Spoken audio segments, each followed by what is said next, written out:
At sa ampunan, ibinahagi ng pari ang isang makabuluhang payo kay Leon, sinasabing ang tanging hari na dapat niyang paglingkuran ay ang kanyang sarili.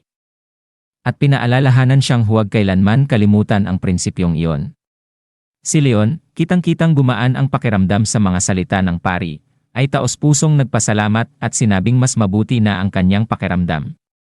Ang pari, masaya na nakatulong, ay mahinahong hinimok si Leon na sumali sa mga bata para sa hapunan, at ipinaalala na siguradong sabik na silang lahat na makita siya. Si Leon, nabigla sa kanyang pagkaalala, ay mabilis na tumakbo papunta sa kanila.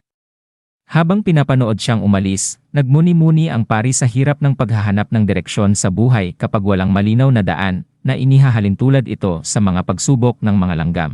Kinagabihan, sa madilim na kagubatan, dalawang lalaki ang nakatagpo ng isang misteryosong babaeng nakamaskara na nagngangalang Malebolge. Ang mga lalaking ito, na unang nanakot sa ampunan upang pilitin silang ibenta ang lupa, ngayon ay napunta sa isang nakakabagabag na sitwasyon.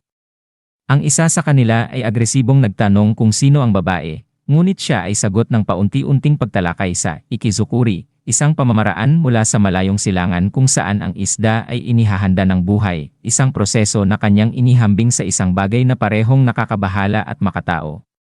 Ang mga lalaki, bagamat natutulala, ay hindi natitinag at ipinagwalang bahala ang kanyang mga salita. Isa sa kanila ang bastos na nag-alok ng masama. Sinasabing pwedeng magpasaya sa pamamagitan ng pag-abuso sa babae.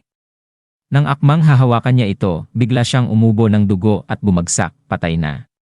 Ang kasama niya, natataranta at litong-lito, ay sinubukang unawain ang nangyari, ngunit namatay rin ng walang paliwanag. Si Malebolge, malamig na nagbigay puna sa kawalan ng saysay ng kanilang mga buhay, na parang ang kanilang mga pagkamatay ay hindi mahalaga. Isang mahiwagang langaw ang nagsalita, at ibinunyag na ang pari mula sa ampunan ang tunay na pumatay sa mga lalaki. Ipinaliwanag nitong ang bilis ng pari ay sobrang hindi kapanipaniwala na ni hindi gumalaw ang hangin, at kaya nitong pumili ng eksaktong oras kung kailan mamamatay ang mga biktima, na nagbigay sa kanya ng nakakatakot na bansag na pinakamalakas ng sangkatauhan. Bagamat inamin ni Malebolge ang lakas ng pari, nanatili siyang kalmado, sinasabing anumang kalaban ay maaaring talunin gamit ang maingat na pagsusuri at paghahanda. Nang magbago ang kanilang usapan, tinalakay nila si Edgar, isang biktima ng kanilang plano, at ang pangangailangan para sa mas maraming bangkay upang maisakatuparan ang kanilang layunin.